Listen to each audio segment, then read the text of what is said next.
গোটাগুড়ি আমি একবার অনির্বাণের কাছে জানতে চাইবো। অনির্বাণ, যে অভিযোগপত্র আমাদের কাছে এসে পৌঁছেছে সেই অভিযোগপত্রে মেয়েটির যে বয়ান, সেই বয়ানে যে অভিযুক্তদের নাম রয়েছে, যারা তাকে নিয়ে যায়, যারা তাকে আটকে রাখে এবং যে তাকে ধর্ষণ করে, প্রত্যেকটা নাম অদ্ভুত রকম ভাবে গোটা নামটা লেখা নেই, সেটাকে যেন মনে হচ্ছে কেউ মুছে দিয়েছে হোয়াইটনার দিয়ে, তারপর তার একটা আদ্যাক্ষর লিখেছে।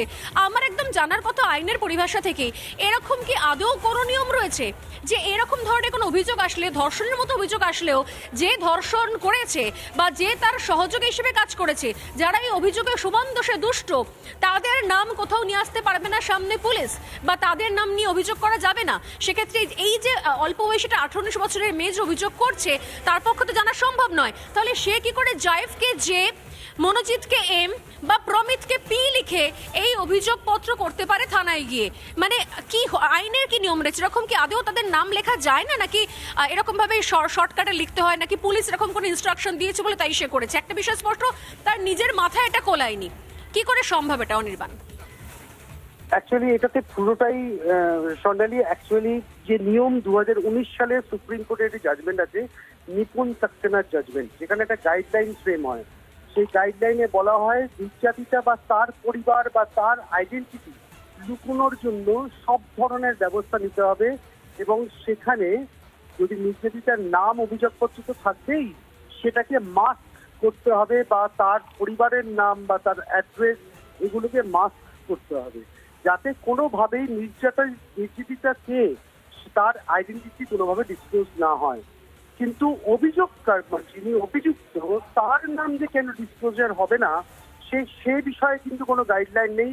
বরঞ্চ আমরা অনেক পুরোনো মামলাতেও দেখেছি, আগের মামলাতেও দেখেছি, এমনকি নির্ভয়া, মানে যে মামলায় নির্ভয়ার পরেই তো আইনের একটা বিশাল বড় রদবদল হয়, সেই নির্ভয়ার নাম কিন্তু, মানে নির্যাতিতার নাম নির্ভয়া নয়, তার নাম কিন্তু নির্ভয়া দেওয়া হয়।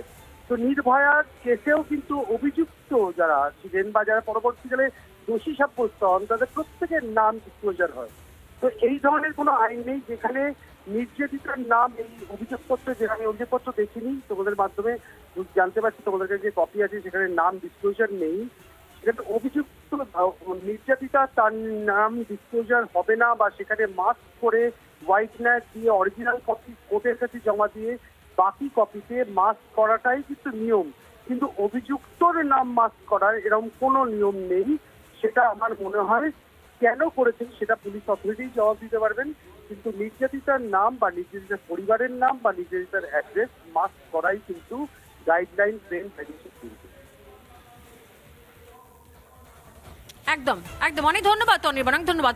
অনির্বাণ গোটাগুড়ি আমাদের সঙ্গে সরাসরি ছিলেন এবং তিনিও যেটা বলছেন যে কোথাও যেন এটা দেখলে একটুখানি অদ্ভুত লাগছে, যে কারণ এর আগেও যে জাজমেন্ট রয়েছে, নিপুণ সাক্সেনা যে জাজমেন্টের কপিটা অনির্বাণ মেনশন করলেন, সেখান থেকেও বলা রয়েছে একটা বিষয় স্পষ্ট, যে যিনি অভিযুক্ত তার নাম কোথাও এভাবে সিঙ্গেল লেটারে দেওয়ার কথা কোথাও উল্লেখ করা হয়নি, বরং সবসময় যিনি ধর্ষিতা বা যিনি অভিযোগ, যিনি নির্যাতিতা, তার নাম প্রকাশ্যে না আনার নির্দেশ রয়েছে।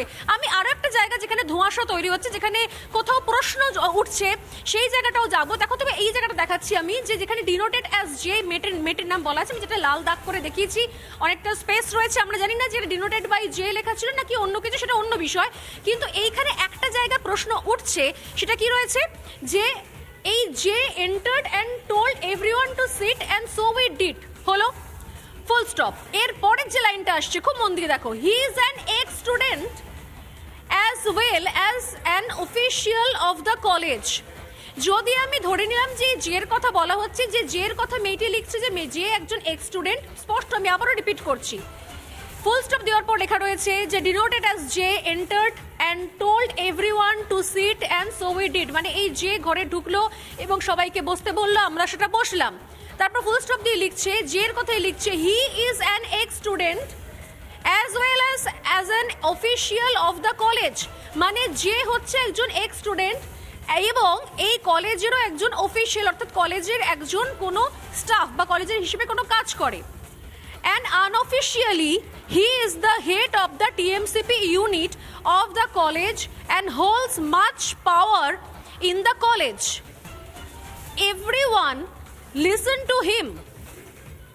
এই যে পরপর যে বয়ানগুলো আমি পড়ছি, যদি আমরা ধরে নিলাম যে এর কথাই বলা হচ্ছে, তাহলে এখনো পর্যন্ত এই ঘটনাক্রম যেদিকে পৌঁছেছে আমরা সবাই বুঝতে পারছি, বা যেটা খোঁজও নেওয়া আসছে, যে গ্রাউন্ড রিপোর্ট বলছে, কলেজের বাকি স্টুডেন্টরা বলছে, আসলে মনোজিৎ হচ্ছে এক স্টুডেন্ট এবং সে পাশ করে বেরিয়ে গিয়েছে, সে এখন প্র্যাকটিস করছে এবং কলেজেও কোনো কোনো কাজের ক্ষেত্রে সে অস্থায়ীভাবে যুক্ত রয়েছে।